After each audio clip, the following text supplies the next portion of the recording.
Welcome everyone to Marxism and Politics with Chris Cutrone at Montez Press Radio. Today's event is hosted by the Platypus Affiliated Society. The Platypus Affiliated Society, established in December 2006, organizes reading groups, public forum, research, and journalism focused on the problems and tasks inherited from the old, new, and post-political left for the possibilities of emancipatory politics today. We'd like to thank Montez Press Radio for hosting this location, and Sublation Press, the publisher of Chris's books, for also sponsoring this event. Sublation Press publishes books that break the taboos accumulated on the left. They're making left and socialist theory accessible through media production, online community, education, and organization. So today's event is a book talk about Chris's newest book, Marxism and Politics, Essays on Critical Theory and the Party, 2006 to 2024. So first I'm going to introduce the author. Chris Cutrone is the last Marxist. He is the original lead organizer and chief pedagogue of the Platypus Affiliated Society. He teaches critical theory at the School of the Art Institute of Chicago and the Institute for Clinical Social Work, and completed his PhD on Adorno's Marxism at the University of Chicago, where he taught for many years in the social sciences college core curriculum. He is the author of The Death of the Millennial Left, Interventions, 2006 to 2022, which was published in 2023. Marxism and Politics, Essays on Critical Theory and the Party, 2006 to 2024, the subject of today's talk, and a forthcoming volume on art and Marxism scheduled for next year with Caesura Magazine and Sublation Press. So let's all welcome Chris.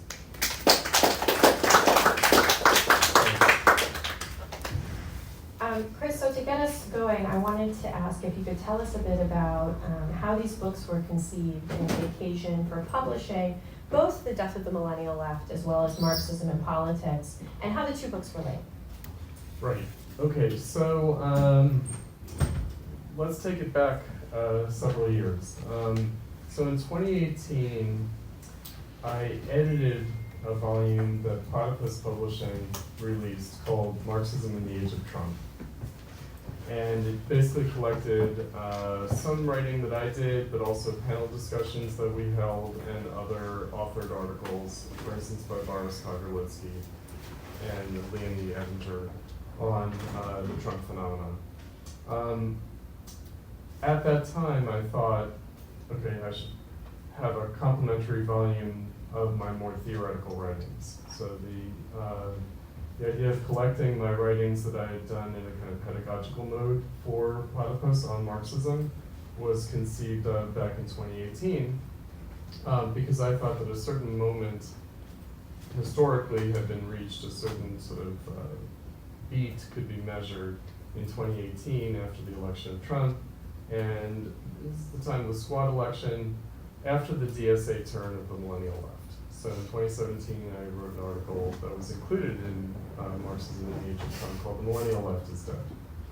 And that was for the 100th issue of the Platypus Review that was published in October of 2017. Okay, fast forward some years. As that project of collecting the more theoretical writings that I had done for Platypus over the years was proceeding, we quickly encountered the COVID era and a different kind of turn in the activity that I did in Platypus in terms of going back to basics is how I called it, meaning how to articulate the fundamentals of Marxism, both in things that we published in the Platypus Review, but also in panel discussions that we held. We held a lot of online panels in the COVID era in 2021, 2022, and often the topics at that time were about getting down to brass tacks with respect to Marxism. So what that meant was that I produced another tranche of material that would go into this volume. In 2022, Doug Lane launched Sublation Media and Sublation Press. And I thought Doug publishing my collected theoretical writings would be something very appropriate for sublation, and so I approached him about it. And Doug wanted me to publish my more current events-oriented articles as the first book, and then follow it up with the more theoretical book. And so the first book became The Death of the Millennial Left. And that included writings that I didn't think that I would necessarily ever republish in kind of book anthology form, going back to when Platypus started in 2006. So about the anti-war movement in the era of the War on Terror, and also about the Obama election and the Great Recession that took place simultaneously. And the kind of promise of a New Deal with Obama in 2008, the kind of crisis of capitalism that manifested at that time, that led quickly into things like Occupy Wall Street, but also registered in things like the Squares movement and the Arab Spring in 2010, 2011. So I ended up collecting my more kind of current events, contemporary capitalist politics writings that only kind of tangentially would touch on Marxism, right? But where Marxism was an assumed framework for me, but I wasn't necessarily approaching things with the Marxist foot forward. So I did ultimately end up thinking of these two books, The Death of the Millennial Left and Marxism and Politics, as really two volumes of one book. So it's about 100 articles, about 1,000 pages, and covers the same kind of historical era from 2006 to 2024. But roughly, the first book has a kind of narrative arc to it about the experience of the Millennial Left, whereas the second book is more thematically organized in terms of topics, different angles, different dimensions of Marxism, as I kind of organize my writings in that respect. I also took the opportunity, however, because the first book needed to include a couple of theoretical articles. So for instance, an important article of mine, a very short, simple, to the point article, is called Symptomology from 2009. It was about marking the first 100 days of Obama in office and how one should think about changes in capitalism. I also included some current events oriented articles in Marxism and Politics insofar as they could inflect the more theoretical discussion going on in the other articles. And I included towards the end articles that didn't fit that trajectory. This is something that we'll talk about. Meaning, starting in 2018, besides some back to basics, brass tacks, some basic expressions of Marxism, I also tried to modulate my writing style. So I was writing less pedagogically and allowing myself to write more performatively, to write as myself rather than as chief pedagogue of Platypus. Also in 2018, coincidentally, not so coincidentally, that's when I stepped down of being the president of Platypus, of the Platypus Affiliated Society. So I changed my organizational role because I thought I had put 10 years in, basically 2006, 2007 to 2017. A certain beat could be measured in the historical rhythm of the Millennial Left, and the viability of Platypus as a project needed to be demonstrated by having leadership without my active participation, which was successful. So we successfully made that transition. A little bit of turbulence, but not terribly much, in fact, and things got going, and that meant that I could more write as myself rather than write as a teacher or write in a more not exactly scholarly and academic mode. Some of the articles in Marxism and Politics are based on parts of my dissertation that I was writing in the early 2010s. So there's some overlap there, only because I wrote these articles for Platypus or did teach-in kind of presentations for Platypus that I thought, okay, I could kind of fold this into my work on Adorno, on the history of Marxism and how Adorno fit into that. But really I wanted to step into a different mode of writing altogether. starting in 2018. And I think that more recently, in the last couple of years, especially with the launching of new publications like Compact Magazine or Sublation Magazine, besides the Platypus Review, that it's given me a space to write in a different mode and write more as myself and really allow more of my own authorial voice to come through. And something that, Erin and I have been working on the third volume of writings on art and politics, I really see as a third volume, meaning not one book in 2 volumes, but still part of the same kind of curation of my writings, where of course I'm also going to include there more performative kind of things that I've written. So just to clue people in, because I do think that it's a question about younger generations, whether millennials or now Zoomers, how people read in this era. Meaning, is everything just a blog post? Is everything just a tweet? Or a post is what they're called now that it's X, they're posts, and then, or truths, Truth Social, Trump released a truth. Is everything this endless kind of discourse? And as Alex Gorovich said critically of my writing this year for Compact, he said, as smart as Chris is, he only ends up contributing to the discourse. And I was like, I really don't want to do that, but it might be a kind of inevitable condition that we're in, right? And so the question is, how do we struggle within against that, or try to transcend it, or my own writing habits, my own reading habits are from a different era, really, historically at this point. And so it may not translate, it might translate, I have to experiment with different styles. So that's where this book, there's been a kind of a re-edition of this book, originally published last year, but a re-edition from early this year, and it included a couple of the Compact articles, as well as an article that I wrote for Sublation last year, that are in my more performative mode. 2 of which are on Palestine, so kind of a hot topic, and the other one was on Greenland and Canada and the United States. Yeah. And of course, us speaking today, we didn't plan on this, of course, but with Trump attacking Iran last night. I have a couple of articles on Iran, but they're not in Marxism and Politics, they're in the Death of the Millennial Left. And they're part of the treatment of the war on terror.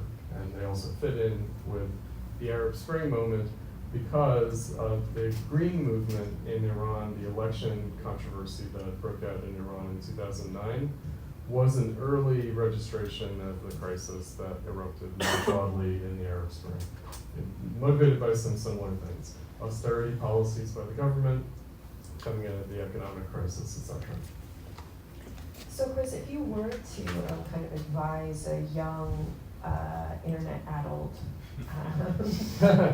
potential, it's a young person interested in Marxism, who maybe posts a bit too much, on how to read and understand this collection, and what might you say to them?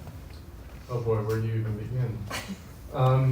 Well, first of all, the writing is not a transcript of one's thoughts. It's not a diary, and even a diary is not a diary. Right? Like diary is a mode, it's a modality. So just basic stuff about when you write, you're externalizing your thoughts, you're objectifying your thoughts, and so they cease to be simply your thoughts. So writing has a formal and therefore aesthetic inevitably, but it has a kind of objectified and objectifiable character that is different from speaking. So you can do things in writing that you can't do in speaking, just as you can do things in speaking that you can't do in writing. Basic stuff. I feel like people don't know that though. They don't know that. Yeah, because they don't talk on the phone, they only text each other. It's basic like that. So just an awareness that writing is writing. I feel like it's so, the formal character is reduced to mere style. And then the only way in which people think of choices that are made are kind of performative, rhetorical, but in a performative sense. And then we have all this horrible, like the postmodernist language that gets in the way, like performative, I don't know, femininity, performative queerness, performative blackness, like, I don't know. Yeah, well, there's that kind of stuff too. But, you know, in terms of even how we think about people performing themselves, right? And how that can come through in things like writing genres. So, yeah, and so we have like legal briefs. We have legal briefs, arguments, like legal briefs. Like arguments are like mathematical logical formulas, or they're like legal briefs. You know, so we're back with the sophists. You know, meaning you're just trying to convince people of something, you're just trying to kind of hoodwink them. So we have that as a model, including in academia, by the way. Like whether you've made an argument in an academic paper is usually modeled on a legal brief, which is a completely inappropriate kind of model, but it happens in the humanities and social sciences. Anyway, so these are things that I've been thinking about for a very long time, and thinking about very deeply for a very long time. And also, my first writing was as a poet. So not as a prose writer, as a poet, and as a poet influenced by avant-garde poetry. Language poetry. There's actually a school of poetry associated with postmodernism, language poetry in particular. And so, yeah, it's and I also have a visual art background. And so because of that, I also think of the relationship between textual stuff and aesthetic stuff more generally in a certain way. So yeah, so can we reinstill that sensibility, or can we, you know, 'cause the thing is, I would make the argument that even if people have lost the ability to notice and to conceptualize these things, that still, all that stuff is still happening, it's still going on, and so we just don't have an ability to recognize it, right? So, because I've been working with platypus for all these years, right, and they were my students, and then they were more than my students, and whatever, so when I wrote for platypus, dealing with like kids who were trying to edit me, right, I thought, okay, I'm gonna, as an author, I'm gonna teach them about writing by having them try to edit my writings. And in teaching them how to edit, I'm gonna teach them how to read, right? So one of the basic things that a writer should do is teach the reader how to read in a new way.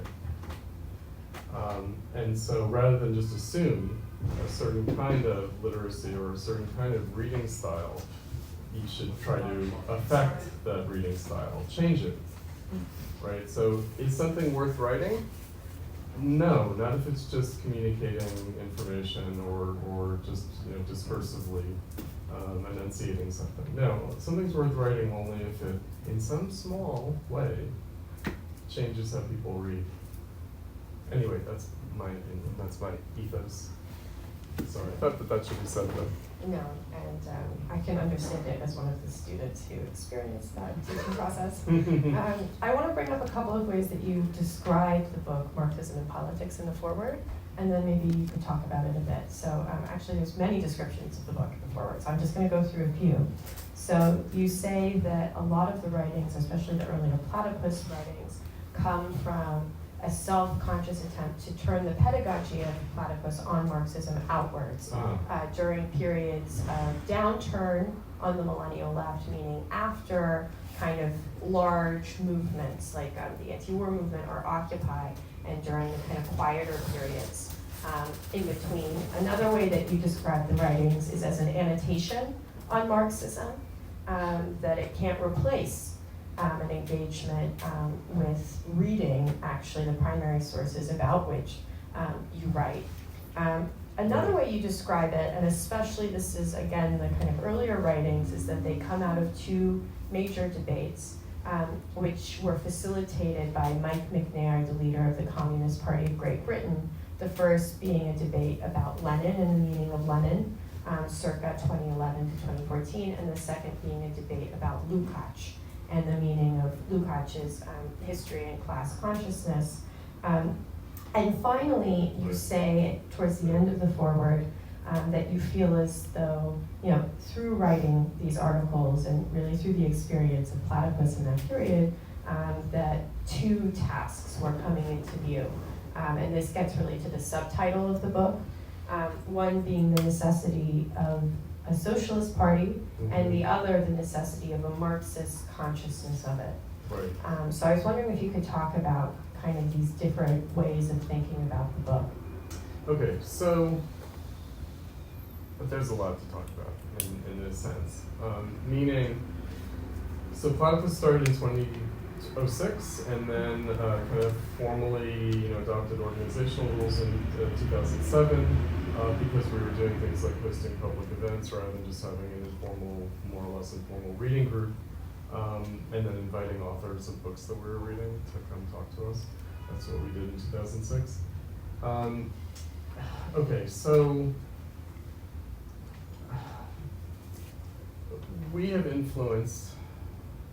I have influenced the Millennial Left. So Bhaskar Sankara was an early contact of Platypus, for example. Anyway, there are many, many examples. And he started Jacobin in 2011 or 2010, like it was before Occupy Wall Street, right? And it didn't really anticipate Occupy Wall Street, it came from a different impulse. Early on in Platypus, so Mike McNair, who's mentioned, so he's not the leader of the CPGB, he's one of their major theorists. Jack Conrad is the leader of the CPGB. No, it's okay. Because often Mike will say that he's writing or speaking not on behalf of the CPGB, but just as himself. So that's an important point. So he had published a book in 2009 called Revolutionary Strategy, and it was about left unity in the form of a party project. And basically it's neo-Kautsky, although he would dispute that characterization because he knows that it's actually not neo-Kautsky. But that's the way it was taken up by the early Millennial Left.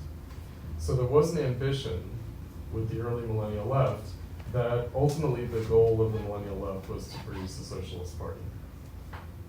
Or a communist party is the way Mike McNair put it. So he has a Trotskyist background, and they use terms differently. So communist doesn't mean capital C communist like Moscow line or Beijing line communist parties. It means something else. But that was the idea. The idea is, how are we going to achieve left unity with the goal of a socialist party? And in fact, so Bhaskar ended up with the YDS, the Young Democratic Socialists, and so the youth group of the DSA, but then you started Jacobin as a kind of parallel. So not equivalent to the DSA, but trying to inform how the DSA could be a vehicle for this left unity that would point eventually towards reestablishing a socialist party. So I really wanted to engage that moment of the Millennial Left. It came out of the anti-war movement. It came out of the War on Terror anti-war movement. Predates Occupy Wall Street.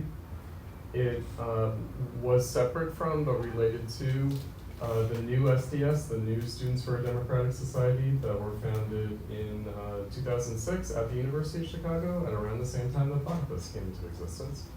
And actually one of the first things that we did as a group was attend their founding convention, the new SDS. They were mentored by the Movement for a Democratic Society, which were the old baby boomer, 60s new leftist, old SDSers, who basically told them, don't follow us, don't repeat our mistakes, don't use us as a model. We're here to help you get beyond us. But then of course, the Millennial Left did fall back on it. So, but similarly, one could say that the SDS, the original SDS, back in the 60s, the New Left, was aimed at reestablishing a socialist party as well. That tends to be forgotten in the mists of time, but there was that ambition, and it went through two phases. It went through a kind of heterodox phase in the 60s, and then it went through an orthodox phase, like a Marxist-Leninist turn, mostly Maoist, but also Trotskyist in the 70s. But that was the ambition in the 60s and 70s. What is this all going to amount to? It's going to amount to reestablishing a new socialist party because the old socialist parties were inadequate. And that included the capital C communist parties, as well as the capital S socialist and capital SD social democratic parties throughout the world, and global movement. But also in the United States in particular, there was this ambition. Because of course, at that time we had only the remnant of the old socialist party from pre-World War I, and hence this whole Kautskian Second International model of left unity. Now, Mike was building his argument on the basis of phenomena that came after the fall of the Soviet Union. So an attempt to reboot the Italian Communist Party, and then something called the New Anti-Capitalist Party, the NPA in France, which was basically run by Trotskyists, but involved other leftists. And he was looking at these as models, and trying to glean some lessons from those models. So Mike McNair's book, Revolutionary Strategy, had a reception, had an impact on the Millennial Left, and I tried to intervene in that with my writings on Lenin. And it's related, the Lukács discussion is related, because Lukács's History and Class Consciousness from 1923 came in for reconsideration around this time as well, in terms of the relationship between philosophy and politics, really the self-understanding of socialism, especially as a political party formation. Like how did Marxists understand the socialists, the proletarian socialist party? How did they understand that? And of course, Mike, as an older generation, as a baby boomer, was really trying to dispute his own former Trotskyism. So he was attacking the influence of Lukács and of Karl Korsch and the effects on the Frankfurt School that they had. And he was attacking the Trotskyist interpretation of Lenin and also interpretation of the older socialist tradition.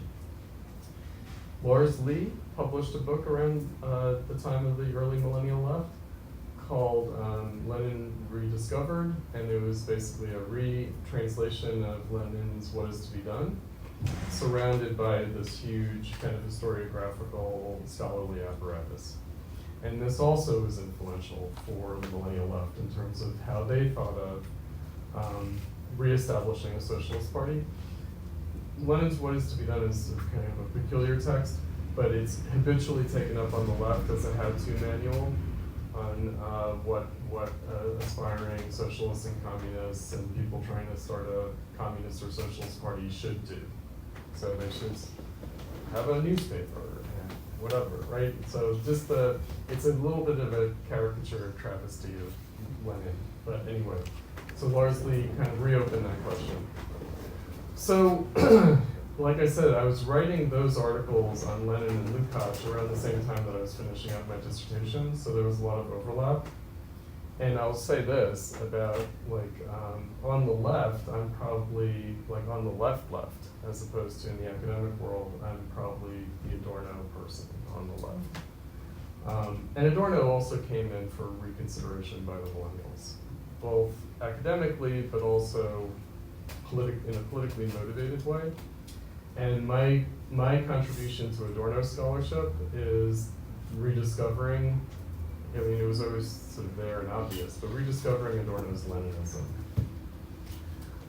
In other words, how Lenin had been the inspiration for Adorno and his work, in a way that, again, would challenge one's perception not only of Adorno, but of Lenin, and indeed of Marxism.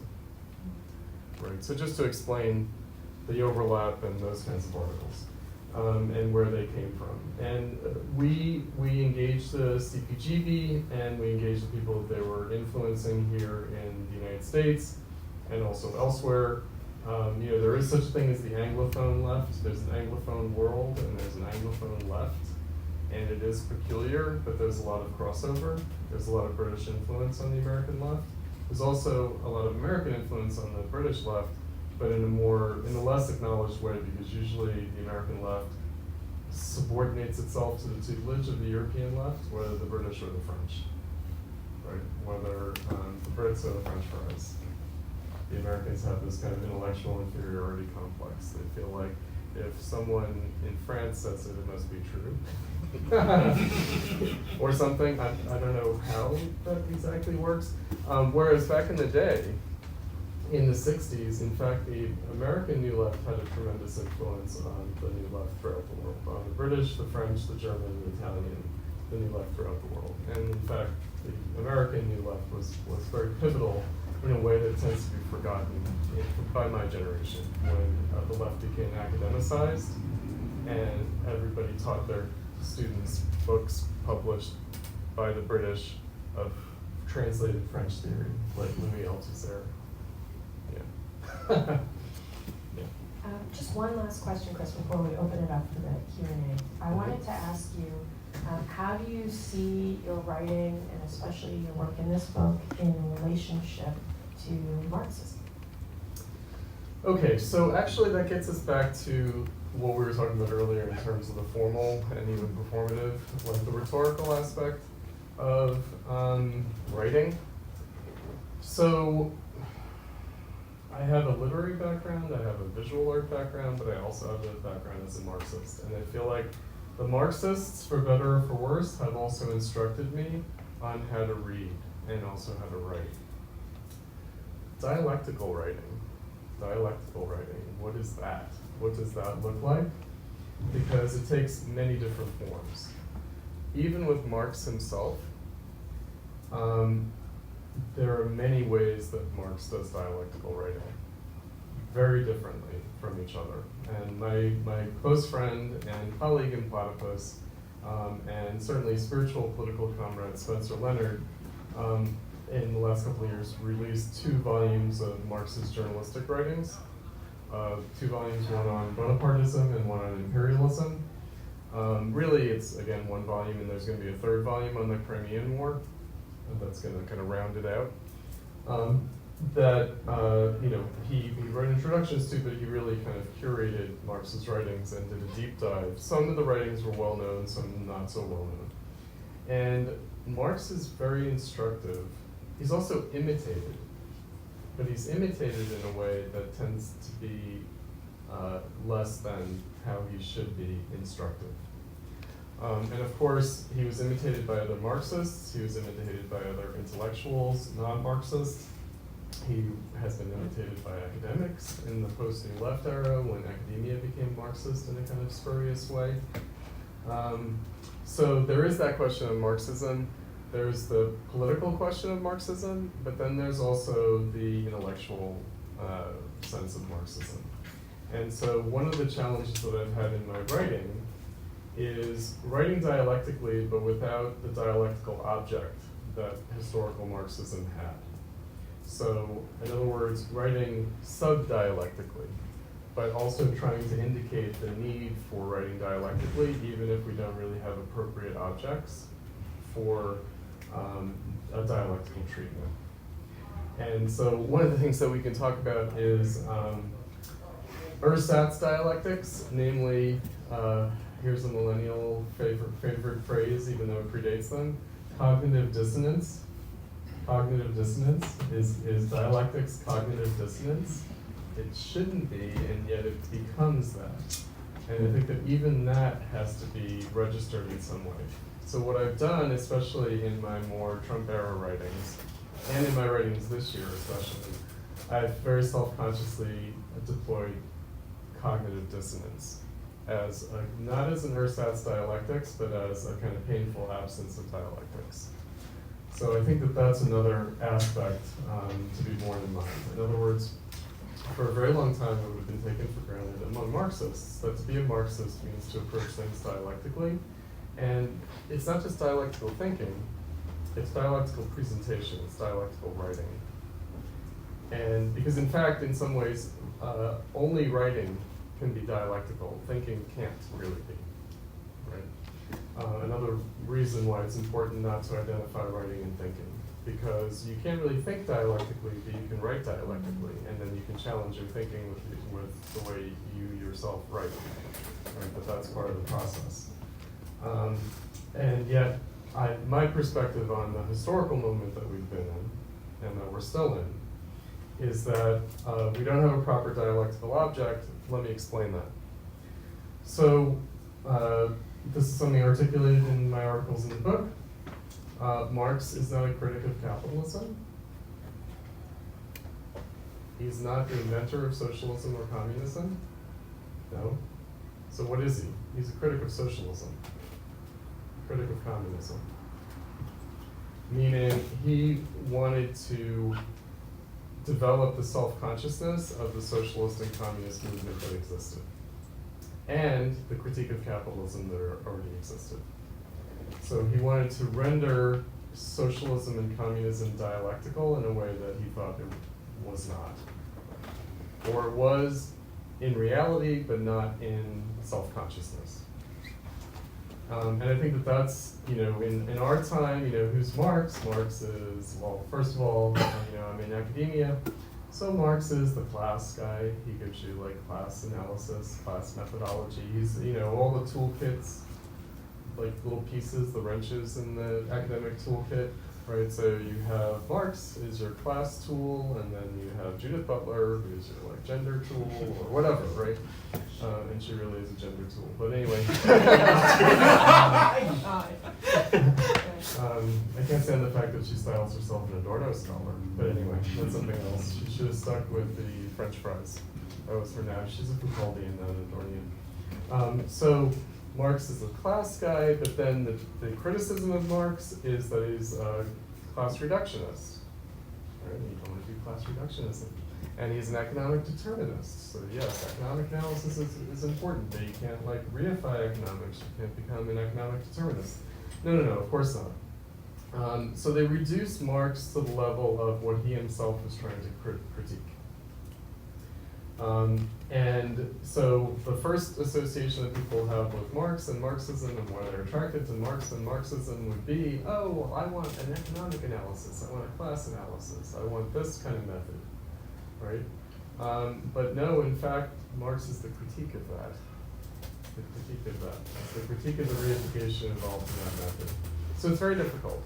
So his object was the proletarian socialist movement itself. That was the dialectical object. That was the left of his time, so to speak. We're doing pre-Marxian socialism in Platypus this summer.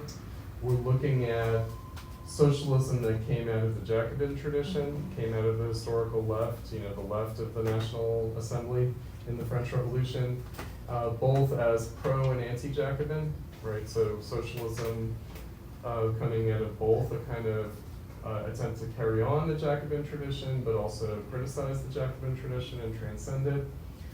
Well, all of that was in fact Marx's object of critique. All of that was Marx's object of critique. And we don't have that. We're really back very appropriately, why I thought it was very appropriate for Bhaskar to call his magazine Jacobin. We're in what old-style Marxists would call petty bourgeois democracy, petty bourgeois radicalism. There's no proletarian socialism to any of this. What people call socialism or communism it's not even the socialism of pre-Marxian socialism. It's not even that. It's really Jacobinism. And in some ways, not even that, because of course, as we know, when something repeats historically, it's always degraded the second time around. It's always lesser the second time around, let alone the 10th time around, which is where we've been in the 21st century. So that's my relationship to Marxism, is I kind of lead with the esoteric character of Marxism because there's no other point to Marxism, right? The exoteric aspect of Marxism is totally useless. Totally useless. Only the esoteric point of Marxism has any value or worth or any historical purpose at this point. Thank you, Chris. Now we're going to open it up for Q&A. I'm going to bring the mic to people and you can ask your questions.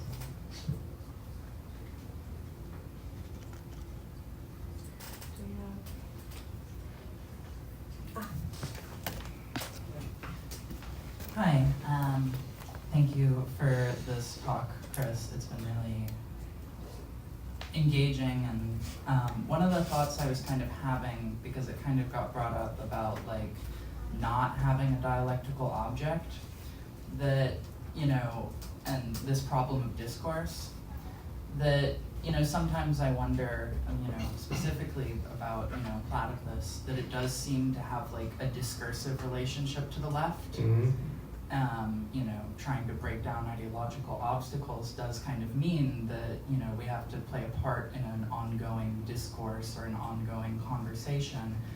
And I guess I just wonder, because it kind of came up when you said going back to basics, Mhm. that like, was there, do you think, a point at which it kind of became recherche, like to meshed with this discourse, and like, and I guess then is there a danger, that, because, and I see people I'm at the new school, there's a lot of like magical thinking in the left, right? Like, without any kind of like object in a sense, it's just like, okay, we're identifying our thoughts with the thing we want to change, and right now that might be Palestine, and next week it might be something else. And like, what would it mean to kind of like attempt to transform that through, like emphasizing this need for dialectics, if, it seems to be the case that there is no object that is trying to be raised by the left at all through its discourse. No, that's a good point. Okay, so just to sort of clarify the point, in terms of why the original dialectical object for Marx was the proletarian socialist movement itself, and why that's missing today, is that the contradiction of capitalism is not just a kind of objective contradiction that's just there. It's a contradiction that exists in capitalism as a moving project, proposition, object.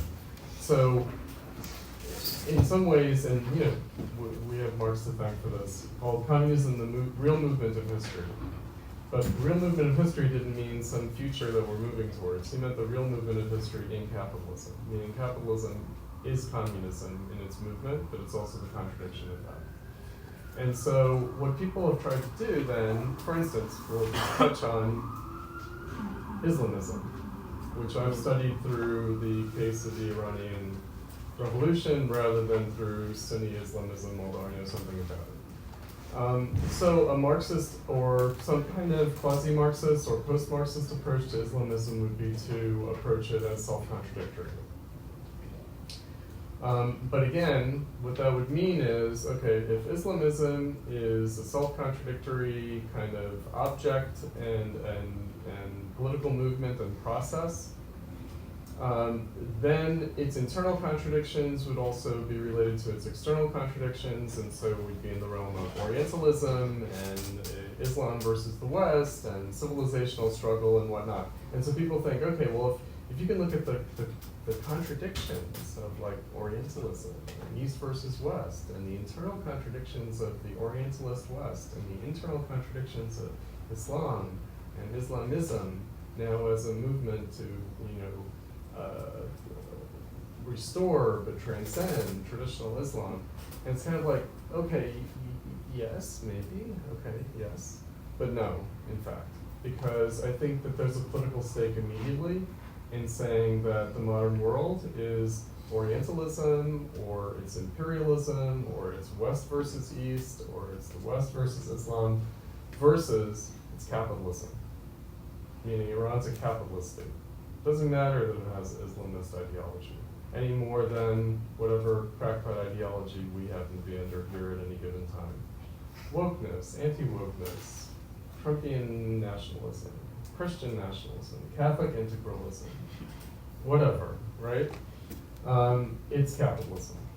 And again, Marx didn't have to say, look, it's capitalism, because there was a mass movement of proletarianized workers who were saying, it's capitalism, right? So it's not like he had to say, oh, you guys are seeing it the wrong way. You should see it as capitalism. So that leaves us in a strange position, meaning, is it still capitalism? If people aren't struggling against it as capitalism, or if capitalism is reinterpreted as white settler colonialism, as Orientalism, as Western civilization, then it's no longer the same object anymore. So I think an advantage, if I could just say, an advantage of approaching it at the level of the memory of Marxism is that, whether you're talking about China or Iran or Egypt or the United States or Latin America or Western Europe, the EU or Russia, Putin's Russia, well, what do they all have in common? What is their common historical condition? that they're all participating in, that they're all changing in their own ways, that they're all contributing to, that both created them as they are and that they are recreating, it's capitalism. We lose sight of that, right? So I think that, again, one sees all sorts of varieties of this. And so the dialectical proposition of modern society is very specific. It's not lordship and bondage, master-slave dialectic, whatever the French did to poor Hegel, reinterpreted him to be a kind of pre-bourgeois thinker as opposed to in a sense, post-bourgeois thinker, like after the French Revolution. Getting back to, self and other, like a Sartrean existentialism or something, or the postmodernism, or if he's not here.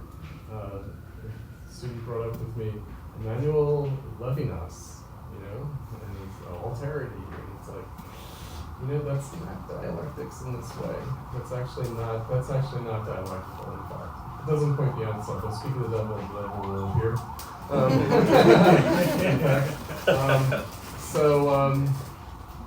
So I think that this is the challenge that we face, is that Marxism has had a profound effect on the culture, especially on the intellectual culture, but it's become a complete travesty of itself. It's a weird, distorted, funhouse mirror version of itself.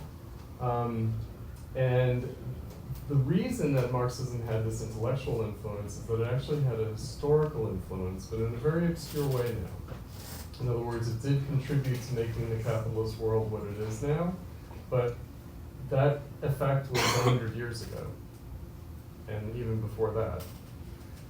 And so there's a mismatch between how Marxism has pervaded the intellectual culture and also, I guess more objectively, how it shaped the history of capitalism of the past century that we're still dealing with now, right? So it's a conundrum. And it's a formidable challenge for anyone who's trying to reopen this history. For anyone who, like myself, thinks that you can't just take the state of the world simply as it presents itself now. But you have to, in Walter Benjamin's phrase, read history against the grain of what happened. In other words, to unlock the potential of the present, we have to be in touch with the unfulfilled potential of the past. And the way I put it in the foreword, we're haunted by the memory of Marxism. So if communism was a specter haunting Europe in 1848, Marxism remains this strange specter haunting capitalism, including today in 2025.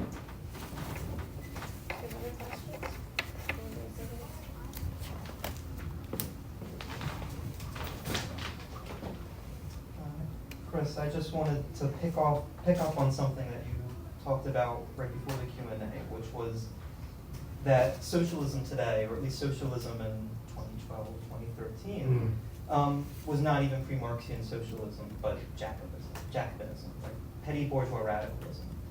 And I was wondering, and that this is a very degraded form, right? And even the second time around, things are much worse. Now, what I was wondering is, do you see any productive potential to the millennials' historical amnesia? So they're sort of self-styling as something new, which is really old and distressed.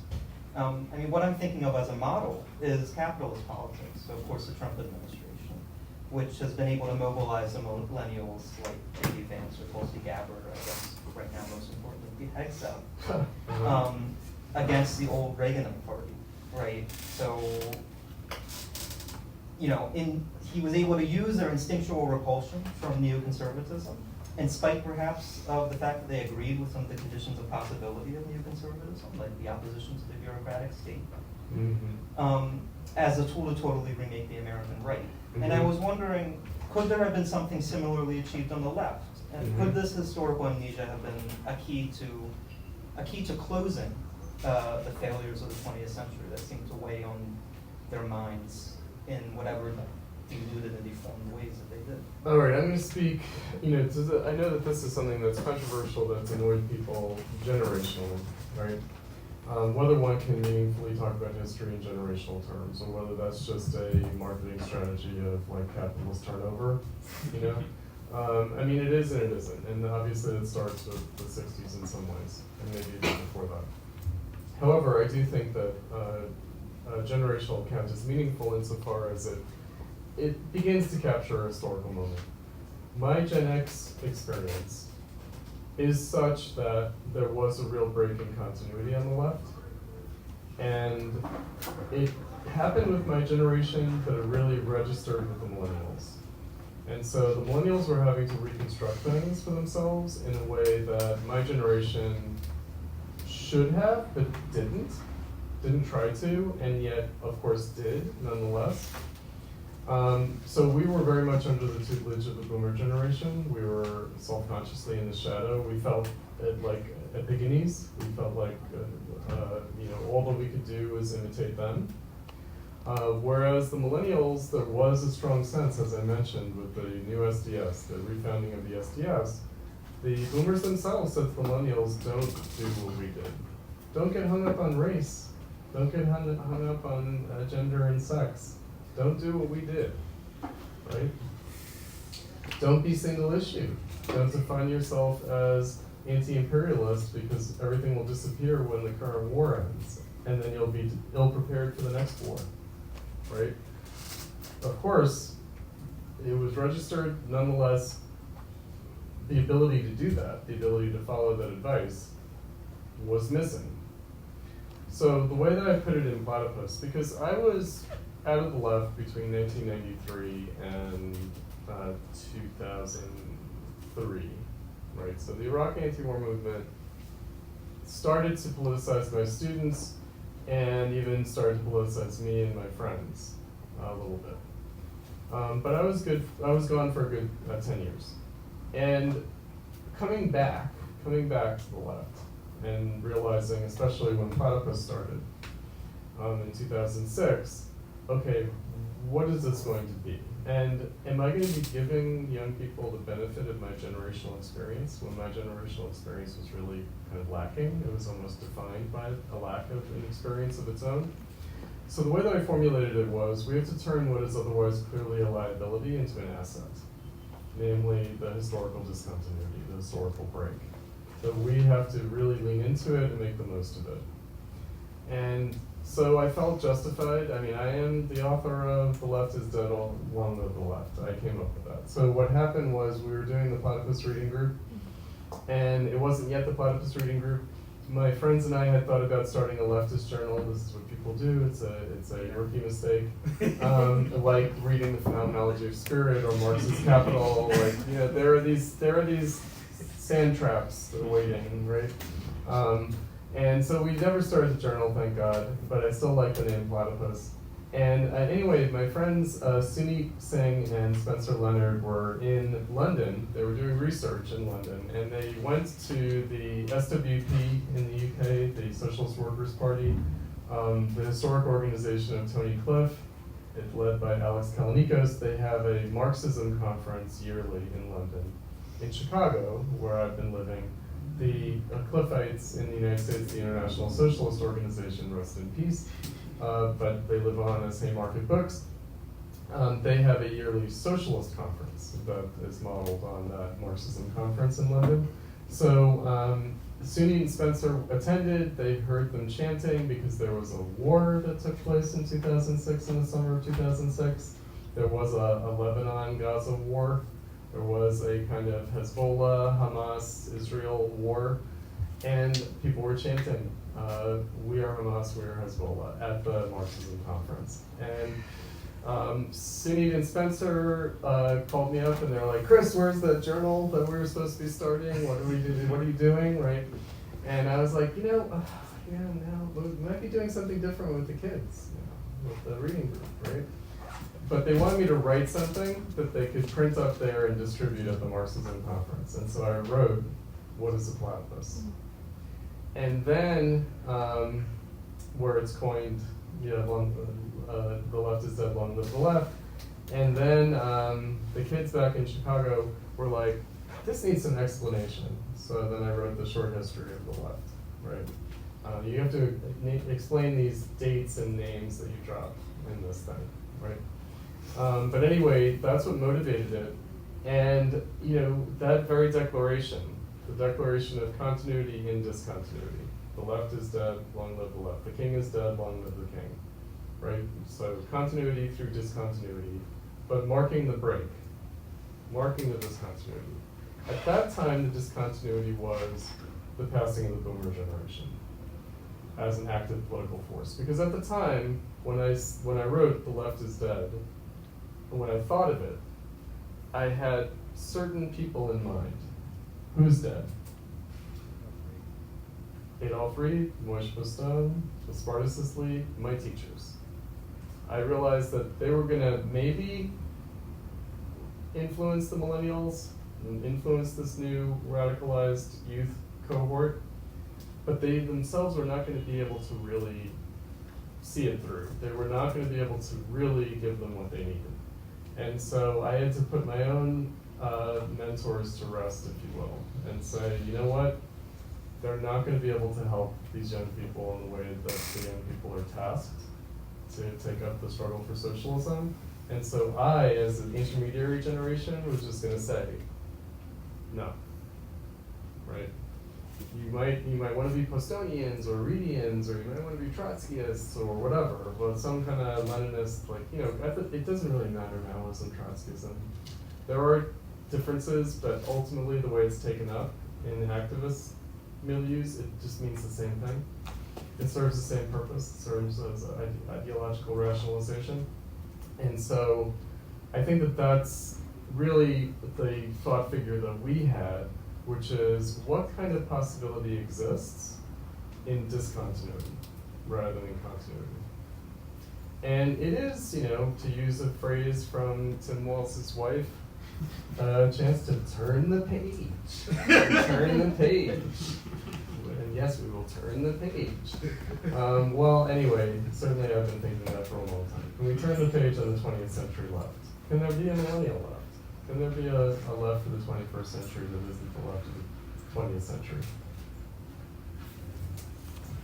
Yeah, could you say something about the roots of the neoconservative movement in the Trotsky back in the 70s and the conversion?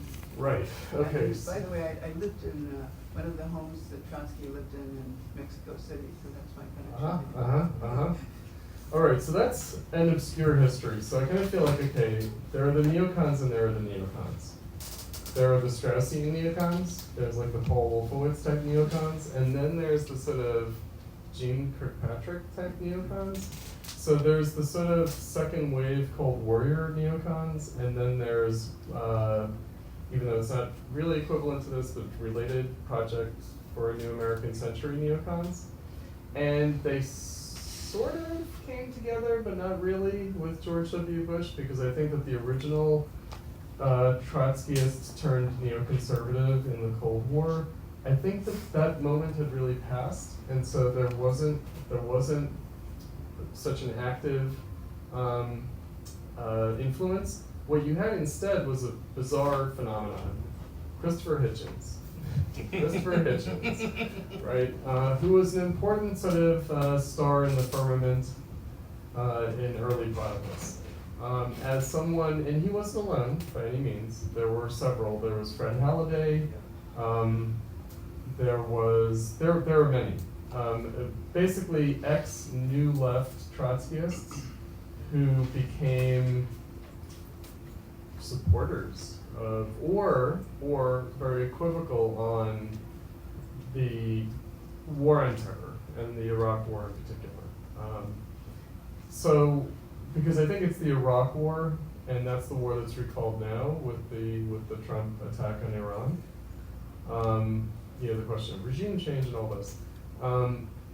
So I would say that historically, of course, what you got was a kind of anti-Stalinism turned Cold War social democracy, Cold War liberalism, or some kind of Cold War socialism, some kind of anti-Soviet, anti-East Bloc, anti-Warsaw Pact. And so you got a kind of Trotskyist anti-Stalinism that morphed into kind of Cold War partisanship. And it points to a larger symptom, or it is a symptom of a larger phenomenon, which I also, I mentioned cognitive dissonance and dialectics. what do you do in a world of black and white thinking?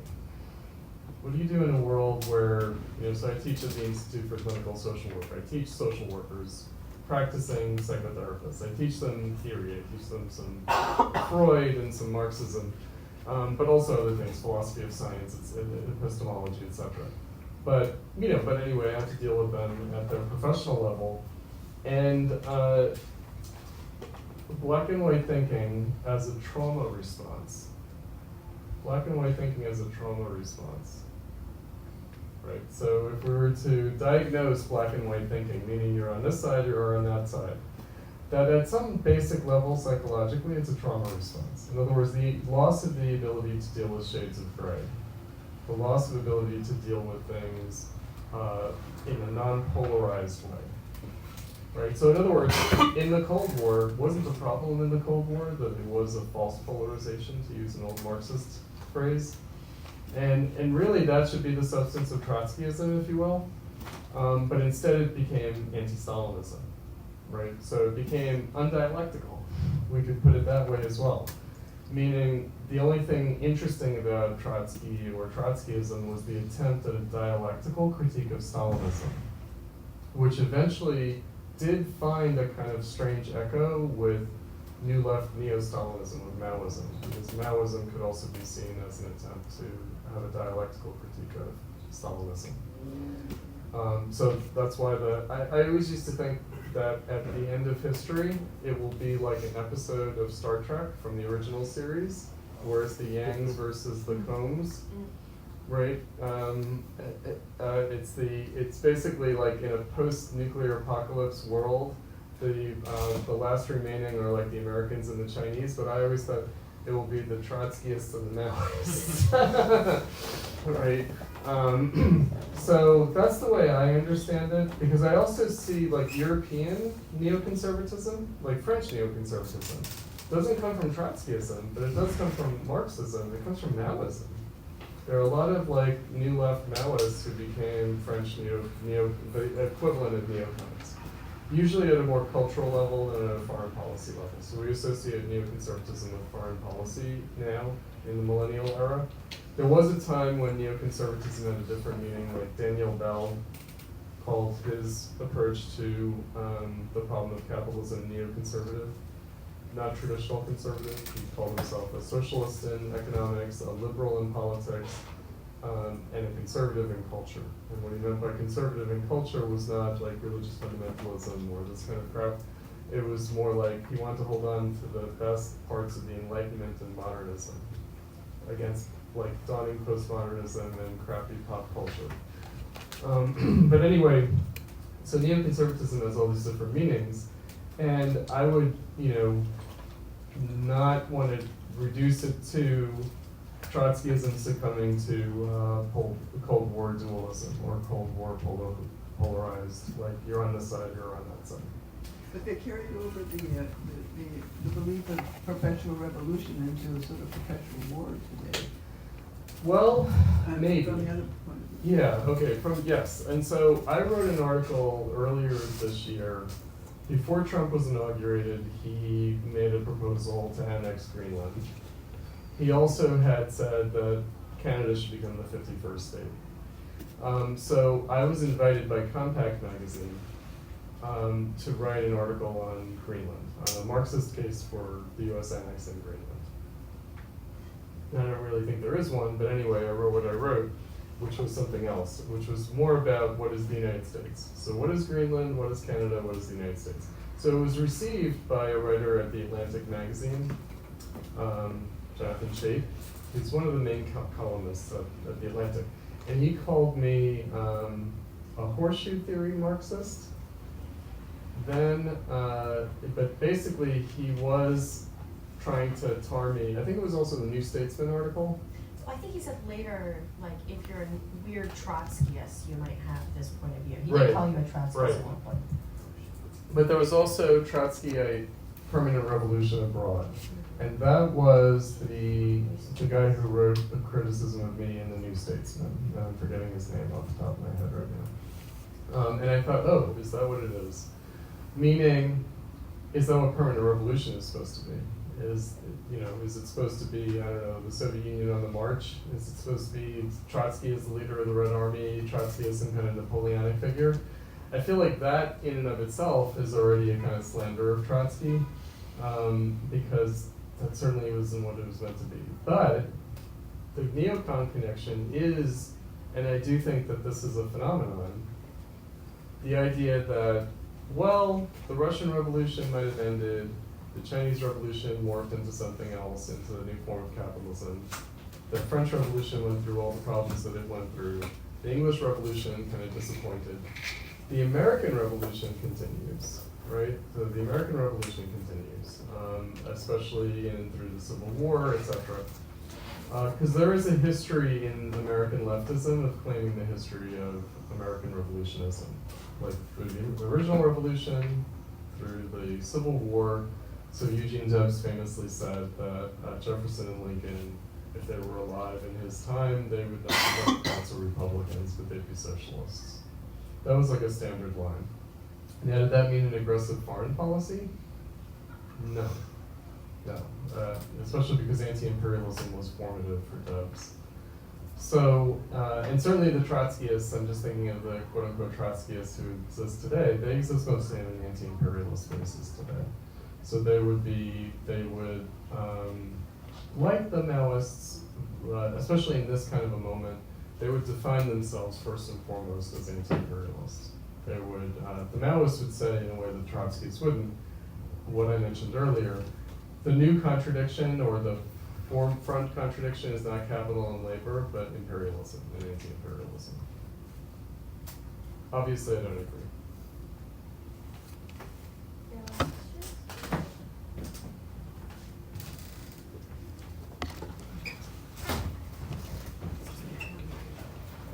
We'll go back there first and then we'll move forward.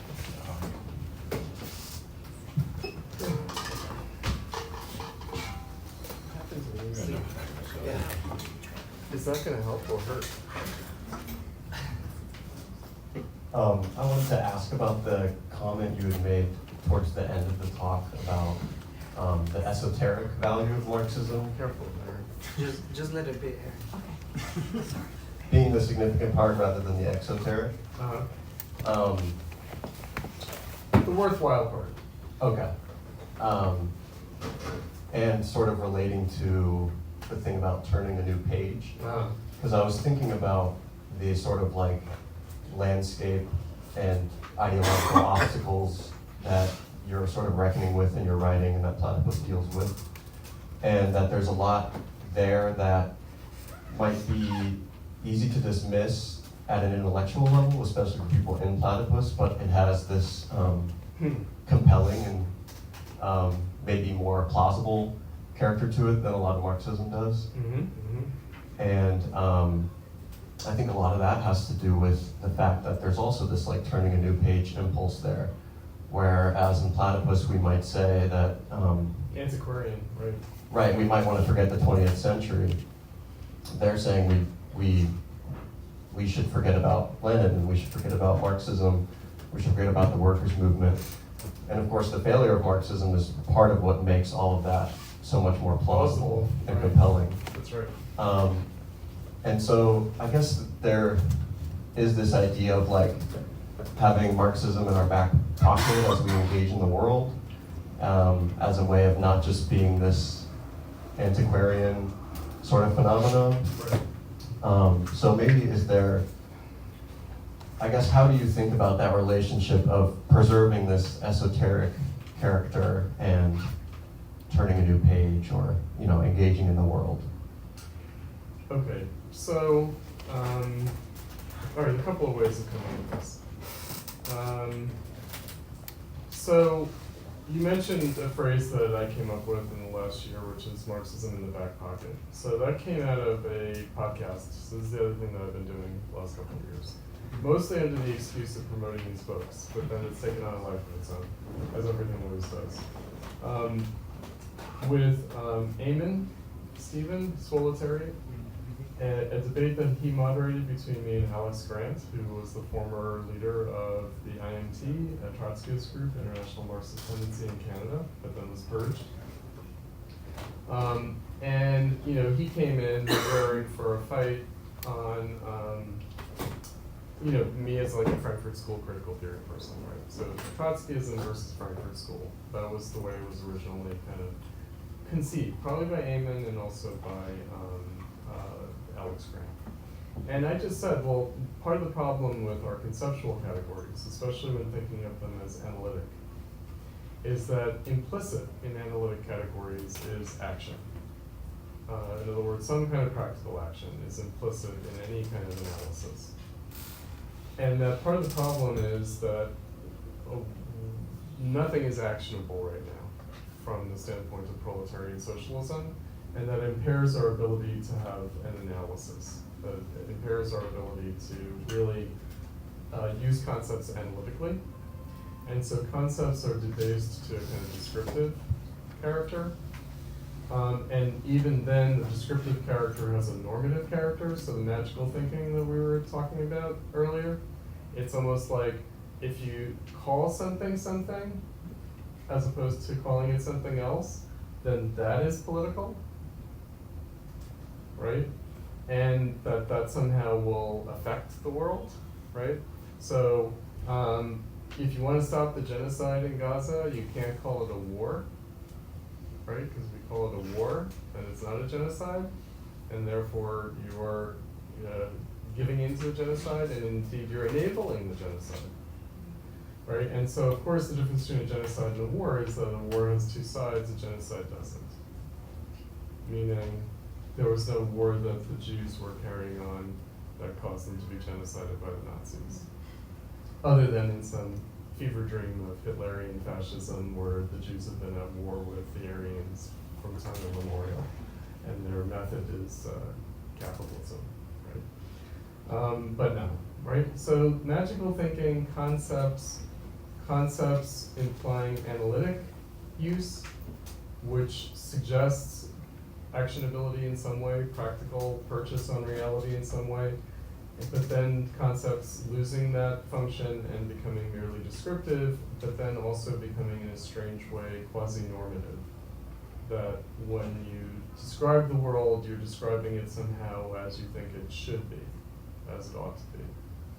In other words, you're giving some affirmation of reality by describing it a certain way. Also complicated by the fact that sometimes people affirm the world in their denunciation of it. Right, so denouncing Zionism and Western imperialism and genocide also has a curious function of affirming it. Meaning, I prefer to see the world this way. I've accepted this is the way the world is, in fact, by describing it that way. So that also happens. So I think that this is where Marxism is debased like everything else. Marxism is not immune to that at all. It lends itself immediately to that. And yet, there is a way, maybe, because Marxism is this prickly thing, that when people try to use it that way, they can cut themselves, right? So I want to remind people that if you pick up Marxism and you cut yourself, that's significant.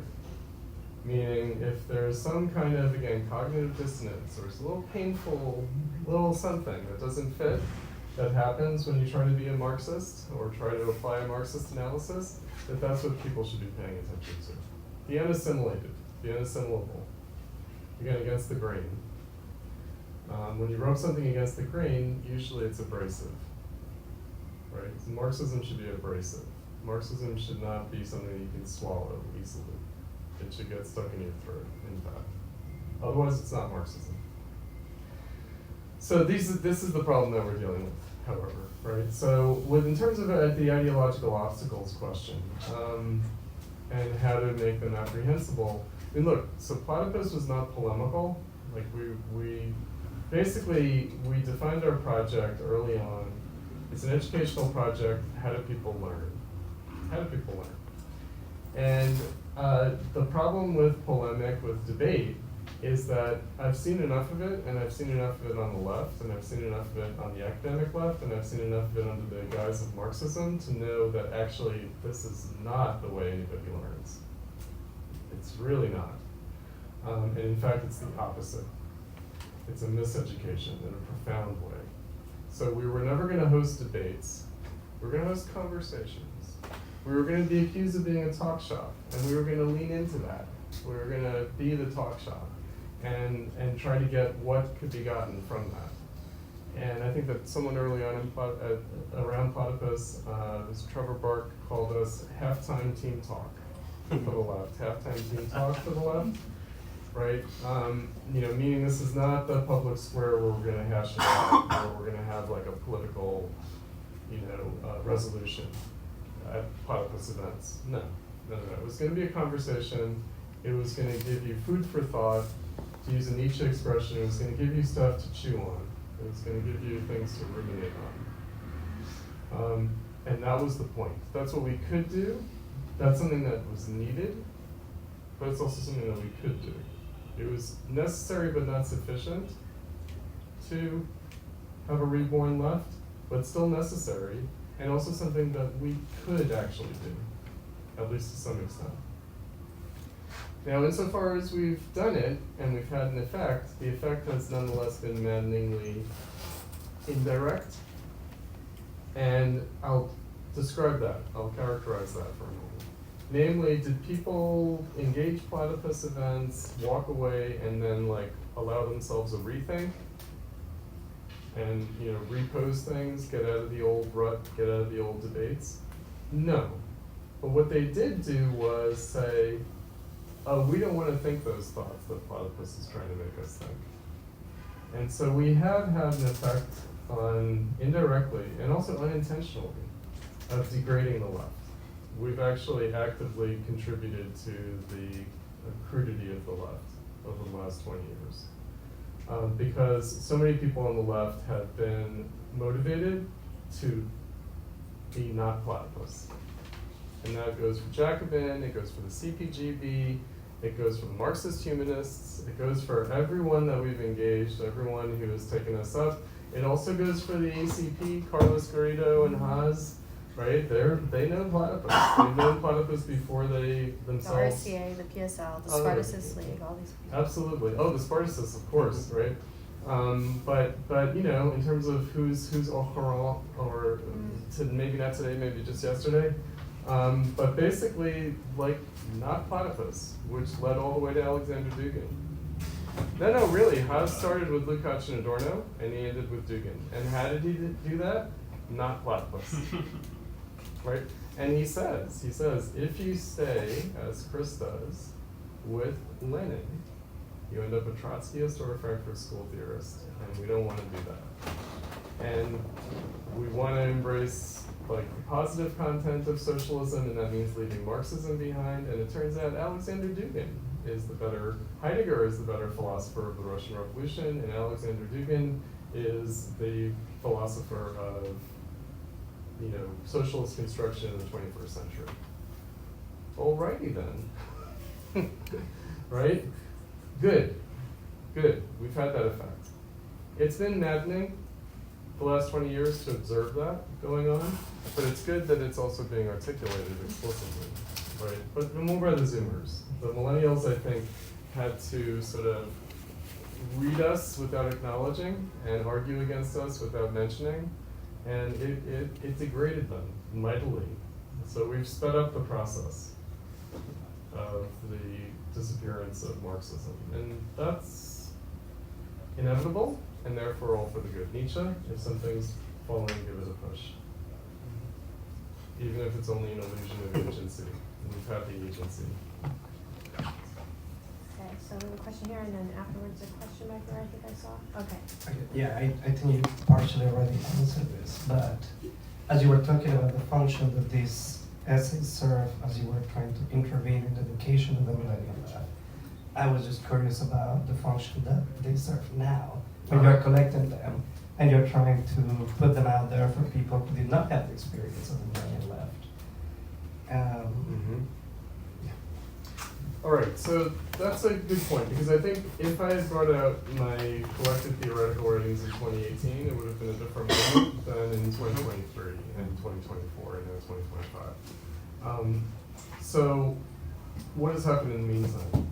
I think what has happened in the meantime is something more unmistakable has happened, which is, if you guys know the idea of a time capsule, right? I feel like my writings are going into a time capsule, and then, you know, they might be rediscovered.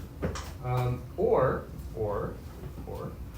as they're going into the time capsule, maybe people are gonna read them now, and then they will percolate, right? But I don't think that, my ambition is not to have like a strong reckoning with the millennial left in retrospective.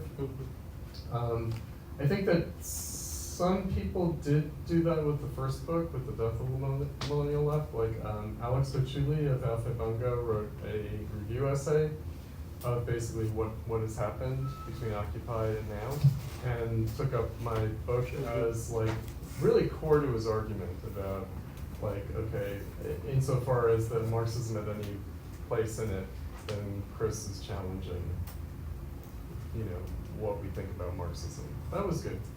But I wasn't really aiming at having that effect. I was thinking more of young people, meaning I was thinking of Zoomers who I knew were going to want to try to make sense of what had happened, the millennial left, but also would have a kind of disaffection and counter-identification with it. So I thought that there was a moment to be taken advantage of in a certain sense, but in another sense it was going to be an obscure moment. Meaning it wasn't going to be like, oh, and therefore this is what we should do instead. Like the millennial left made these mistakes, and no, we should do this instead. So it wasn't, again, actionable or practical in orientation. It was much more a history of the millennial left written in a strange chronicler form as like a would-be teacher of the millennial left. And I was a teacher of the millennial left. Again, mostly through the students rebelling against what I had to teach. Fine. Nonetheless, right? And so in this respect, I did end up writing a history of the millennial left, both in terms of the left's response to current events in capitalist politics, that's more represented in the Death of the Millennial Left. In Marxism and Politics, it's a history of the millennial left in terms of the concepts from Marxism that they struggled through. So it's a chronicle of, it's a kind of a real-time account of, okay, what did the millennials struggle with conceptually in Marxism? How did that unfold? Right, because it's thematic and chronological, the way the book is organized. So each thematic section is chronological in order to track how I was engaging the running process of the way the millennials were trying to work through these concepts. So again, I knew that it would be, as Doug put it, a slow burn, like kind of reception, not a big splash, a slow burn reception, but also I thought it has its moment now, but it also has a moment perhaps not now, right? So a moment outside of its own time, its own historical moment, and that might bring in that image. So the image from the forward to the book is of the Voyager spacecraft, launched in the 70s when I was a kid.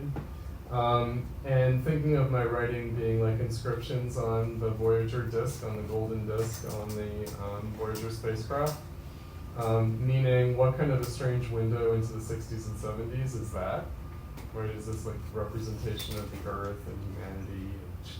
So am I casting these writings into the void with unlikely that the Voyager spacecraft will be discovered by extraterrestrials, because extraterrestrials don't exist. It's a fantasy. But anyway, what's not a fantasy is that there will be humans here on Earth with some terrestrial intelligence, hopefully, perhaps. Perhaps it won't be like H.G. Wells' Time Machine, but it might be. Did you guys know that story? The far future? Yeah. So I was thinking that, you know, like the Voyager spacecraft was supposed to like go see all the planets, and then they were like, oh, it still has fuel, so let's send it outside the solar system. I did think of these collections of my writings as like that, meaning it was supposed to visit all the planets of the Millennial Left, but it still has some fuel left, and so, hell, let's try to shoot it out into interstellar space, right? But will it lose its mooring? Will it still be something? Unclear. We have a question in the back, I think. John, did you want to take a question? Can you come up? 'Cause I don't reach Yes. quite that far.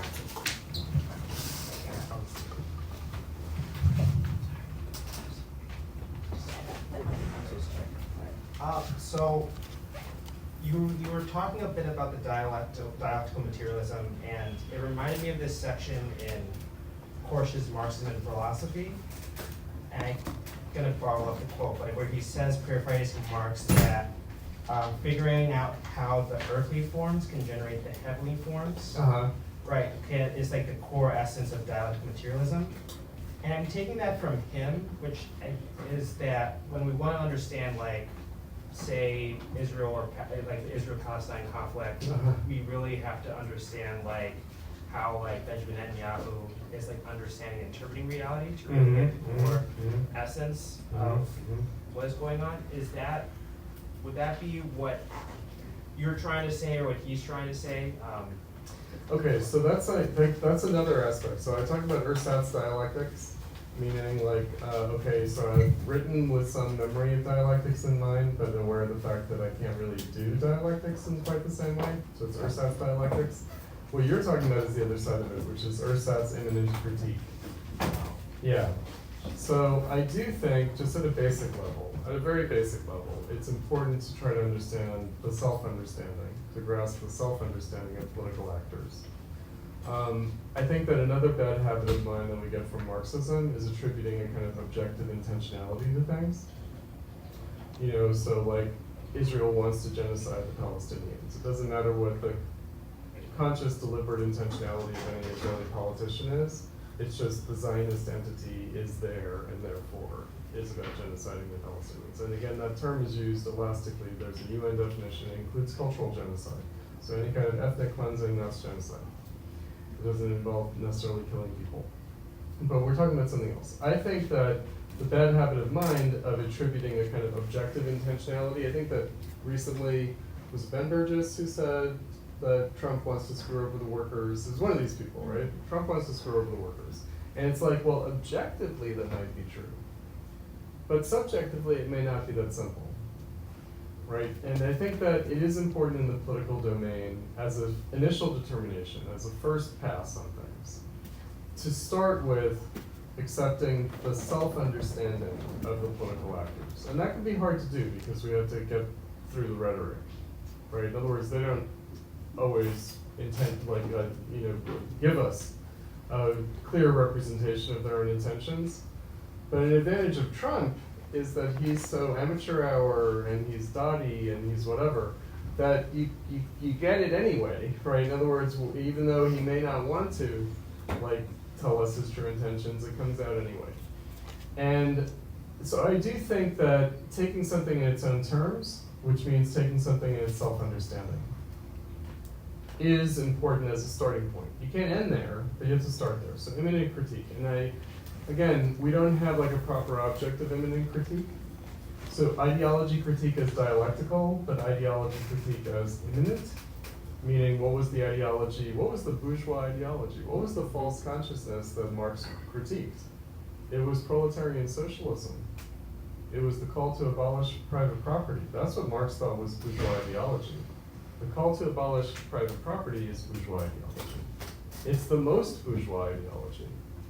We have to remember, the Puritans are bourgeois, they're hyper-bourgeois, right? So, anti-property, the levelers in the English Civil War, bourgeois revolutionaries, they're bourgeois, that's bourgeois consciousness, that's bourgeois ideology, right? So, do we have that now? We have some strange, quaint version of whatever Donald Trump learned in college and business school, some Cliff Notes version of Adam Smith or something, right? But nonetheless, and not the neoliberal Adam Smith, since he predates neoliberalism, right? as a boomer, he predates neoliberalism. So he would have gotten a version of neoliberalism before Milton Friedman put his imprimatur on it, and even that is, sometimes Friedman caricatures himself, even on that score. So I think that, again, imminent critique, but the ability and inability to do that now, which means, like in Ersatz dialectic, in Ersatz imminent approach. I do think it's important to try to figure out what it is these people actually want to do, what they think they're doing, and how they're thinking they're trying to do it. I think that is important. And I think that's a challenge because we do live in North Korean style propaganda, Democratic Party stuff. We do, absolutely. And the version of that comes from the Republicans as well, right? But, you know, I do think that, you know, if we could see ourselves from the outside, we would realize that it's the exact same level of propaganda that you see with the Communist Party of China or with Kim Jong-un in North Korea, right? It's the exact same level of propaganda in terms of misrepresentation of things. But within a system where there's actual political contest, right? So Chinese propaganda and North Korean propaganda is about US imperialism and this and that, whereas that style of propaganda in the United States is what the Democrats say about the Republicans and what the Republicans say about the Democrats, right? But it's the same. It's just that it's also the party conflict. So it's difficult to get at what their real intentions are, if you will, through their own self-understanding. But I think they do say it. They do say it, and I think that we do have to listen. And I think the left, in its kind of pseudo-Marxism and its pseudo-Hegelianism, have this kind of objective spirit, objective like capitalism, objective intention kind of notion that really screws things up and eliminates the political sphere. And the political sphere is subjective. The political sphere is about subjectivity. It's about the subjective. And so, you know, I think that Marxism is there, and also postmodernism is there to say, oh no, the subject doesn't matter, maybe the subject doesn't exist. And so one needs to look instead at the objective structural forces and determinants and whatnot. All these habits of mind, structural racism. It's like, well, what the fuck are we talking about, man? You know? Yeah. Like, America is a white settler colonialist, anti-black, structurally, objectively anti-black thing. Maybe it is, but you know what? In 50 years, there's still going to be black people. You know, so fuck, where did it sketch you? You know, but this is what Marxism has become. You know, no, the political realm is subjective. Subjectivity matters. It's consequential. And that brings it back to the Korsch point. So Korsch is a neglected figure. He's someone that I took up, though. Actually, Adolf Fried told me to read Karl Korsch, read Marxism and Philosophy, read that piece. Don't just read the Frankfurt School and Lukács because you'll forget that Korsch was there too. And Korsch, like Lukács, is trying to take up the subjective dimension of Marxism, the self-understanding, the relation to the self-understanding of the proletarian socialist movement, and the relation to the self-understanding of bourgeois society and capitalism. You know, so the subjective factor in history is the phrase. And, you know, if you let me, if you may, I will say also, it's been difficult to try to navigate two different things at once. One is uncovering the esoteric Marxism, and the other is also trying to give, at least in some small way, a primer on an attitude one should have towards the capitalist political world. Like breaking with leftist habits of mind about just basic orientation and attitude about these phenomena. Because Marxism also has this kind of, well, we already know what everything's about, and it's like, but do you really? And especially when things are going to surprise you. So the other thing that Marxism has done is that it's made people inimical to thinking because it's made them blind to what's happening. It's made them immune to the new and different. In a profound way. And we need to work against that too.